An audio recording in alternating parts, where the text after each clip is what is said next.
جی السلام علیکم پیاری بہنوں، آج پھر شاہین شاہ آپ کی خدمت میں حاضر ہے سنہرے مشورے لے کر۔ آج جو میں آپ سے بات کرنے والی ہوں وہ یہ ہے کہ ہماری گھریلو زندگی میں کچھ نہ کچھ اتار چڑھاؤ آتا رہتا ہے۔ آپ کو پتہ ہے کہ ڈفرینس آف اوپینین بھی ہو جاتا ہے۔ تو ایک بات یاد رکھیں کہ اگر کبھی آپ کا کوئی اختلاف ہو جائے تو ضروری نہیں کہ آپ اس بات کا جواب فوری اور اسی وقت دیں۔ کوئی بات آپ کو بری لگ رہی ہے یا کوئی چیز آپ اختلاف کر رہے ہیں اپنے ہسبینڈ کے ساتھ تو اس کو اگلے دن پر پینڈنگ کر دیں۔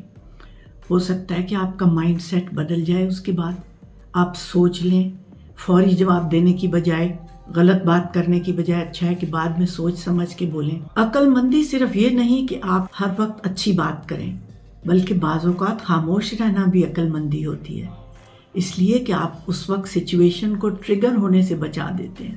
اسی سلسلے میں مجھے ایک عورت کا بڑا انٹرسٹنگ واقعہ یاد آیا کہ ایک عورت تھی تو اس کے گھر میں اسی طرح جھگڑا بہت ہوتا تھا میاں کے ساتھ۔ تو وہ کسی بزرگ کے پاس گئی اور ان سے کہا کہ مجھے کوئی تعویذ دیں، میرا میاں کے ساتھ بہت لڑائی ہوتی ہے۔ وہ سمجھ گئے، انہوں نے ایک تعویذ سا بنا کے دیا اس کو اور بولا کہ جب تمہارا خاوند تم سے لڑنے لگے تو تم یہ تعویذ دانتوں میں رکھ کے زور سے دبا لینا، جتنی دیر تم اس کو دبائے رکھو گی تمہارا خاوند جو ہے نا وہ تم سے لڑائی نہیں کرے گا۔ تو اس نے کہا ٹھیک ہے۔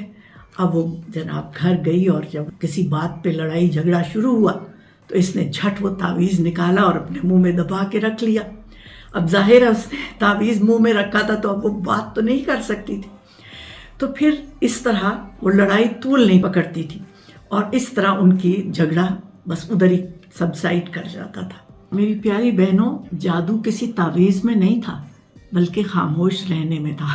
تو اس لیے ضروری نہیں کہ آپ بحث کا جواب آگے باقاعدہ دیتے چلے جائیں، بلکہ بعض اوقات خاموش رہنے میں مصلحت ہوتی ہے۔ پیارے نبی صلی اللہ علیہ وسلم کا فرمان ہے کہ وہ عورت خوش نصیب ہے کہ جب وہ تھکا ہوا اس کا خاوند گھر آئے تو وہ بیوی کو دیکھ کر خوش ہو جائے۔ لہٰذا کوشش کیجیے کہ گھریلو زندگی کو خوشگوار بنائیں اور مل جل کر ہنسی خوشی زندگی بسر کریں۔ اپنا بہت خیال رکھیے گا، پھر ملیں گے انشاءاللہ۔